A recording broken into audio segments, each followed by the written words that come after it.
What's up, and welcome to Surging Ahead. This is Brett, and today we're going to talk about the Ford F-150 Lightning. Earlier this evening, Ford had an announcement where they talked about their new electric pickup truck, the Ford F-150 Lightning.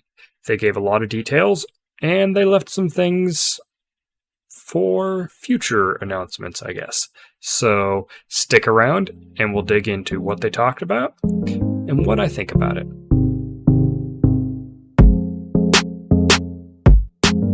All right, so here we have the website that Ford put up for their new 2022 Ford F-150 Lightning, and some quick shots of the front of the truck. And we'll start off by saying I think it's great that the Ford F-150 Lightning looks almost exactly like your standard Ford F-150. They didn't make it some kind of weird mobile. Or something to really stick out. They just made a nice looking truck. That's personal opinion. As far as aesthetics go, everyone has their own taste. But for me, I think that they made a nice looking truck here. So good job Ford on that. It looks very nice. So scrolling down here a little bit, here's a shot of the interior. We can bring that up. It looks like this is maybe not the standard interior, but an upgraded interior. Still, it looks very nice here with the dual screens. I am happy that they're announcing software updates are coming to this platform. It's always good to see that. Blue Cruise, I'm glad to see they have a driver assistance thing, and hands-free is always nice.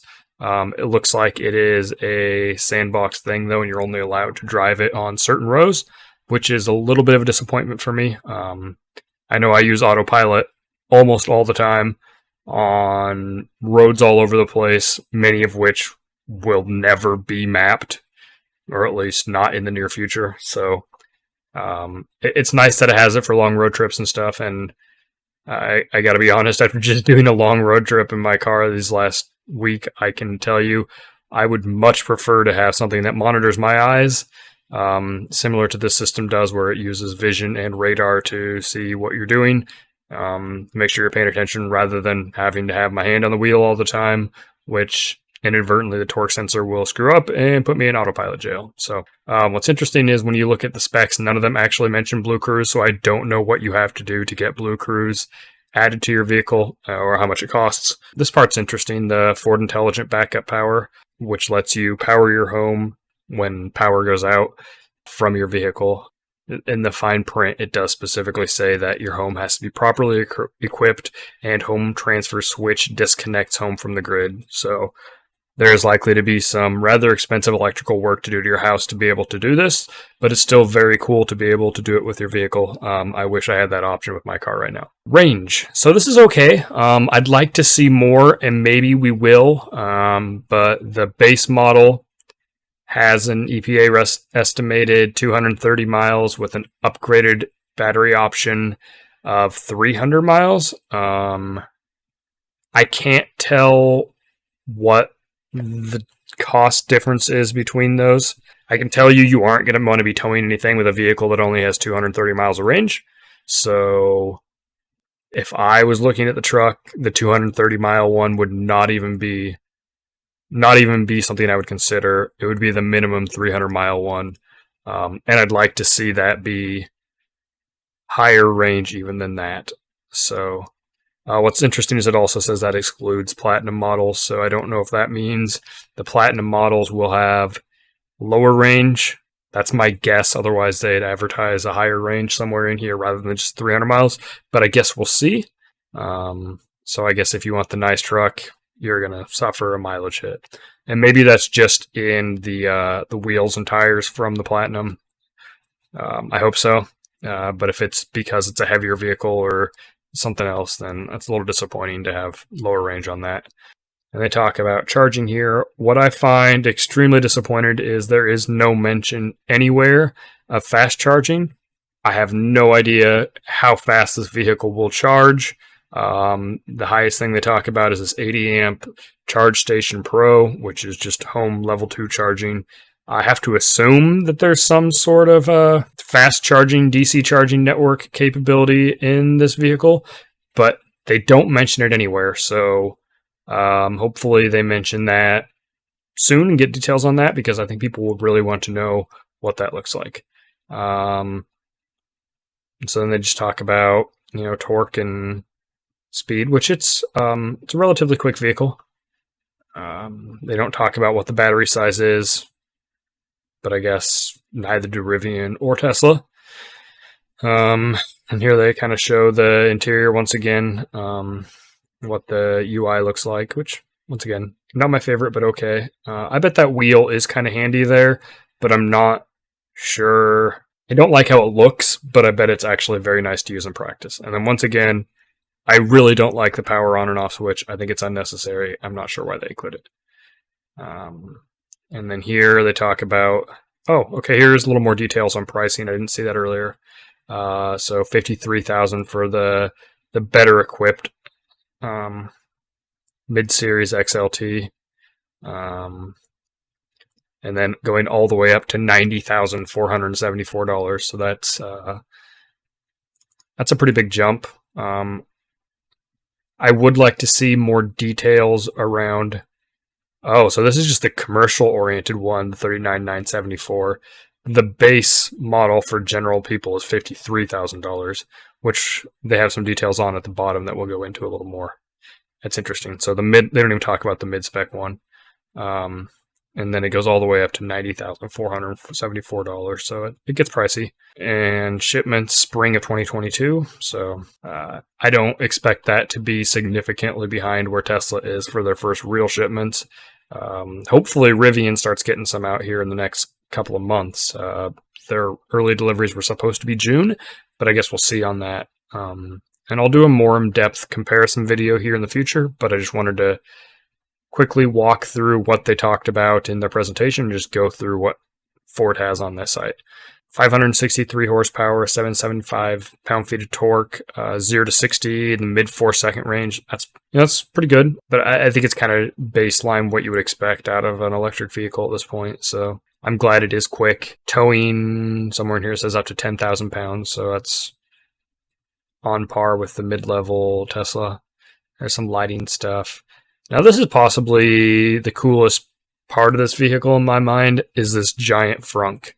So if you look at this thing here, just is enormous. On the actual reveal video, they have a shot of it opening up with power and some of the stuff inside of it. And it's just a really cool feature.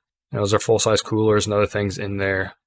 It does give you a lot of room inside of the front of the vehicle, 14.1 cubic feet of cargo space in the front. I mean, that's nice. That seems like a fantastic feature. Good job, Ford. I think that possibly is the killer feature of your vehicle right there. Then we have the lineup. So it is the base model. So the 40,000 one, they don't have any information on. It'll be interesting to see what that actually looks like. So the one they actually are talking about here is the $53,000 one. That's this F150 Lightning XLT, which has gray satin grille, signature front lighting, cloth interior, running boards, enhanced zone lighting, 360-degree camera, interior workspace. You can buy a larger range battery. So that $53,000 is for the 230-mile version, which, it's significantly more expensive than Tesla's. I do think this is a better looking vehicle than the Cybertruck. The Cybertruck has some interesting appeal, and honestly, after I see it on the road a few times, my mind might change on that. But for now, I think, it's a classic pickup truck design, and it looks really good as far as the F-150 goes. But 230 miles for $53,000, it does not seem super competitive, considering the $50,000 version of the Cybertruck is over 300 miles.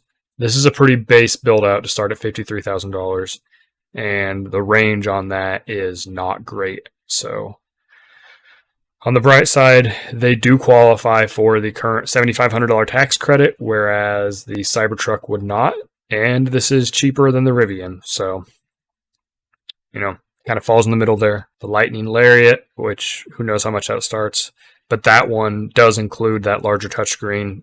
This one does not appear to, so I don't know what the interior of this one's going to look like at all. And then this one has that larger touchscreen and all the stuff that you saw inside. And then here's the big boy. But none of these mention that Blue Cruise stuff, so that appears to be an extra add-on that we don't know a whole lot about, so it'll be interesting to see what that all comes out to and where that looks as far as pricing. Okay, so that was the Ford F-150 Lightning. Just some quick things I want to touch on before we close out the video. Talk about what I really liked about the truck. I think the most exciting part is that frunk. That's just a gigantic amount of utility. It's huge. It's it makes it so you don't have to sacrifice having an internal compartment to store your groceries or other valuable items on day-to-day life without having some kind of specialized bed cover. So great use of that space, Ford. That's fantastic. I also like the design. It just looks like a normal truck, and I think that's a win. I think you'll sell a lot of them that way.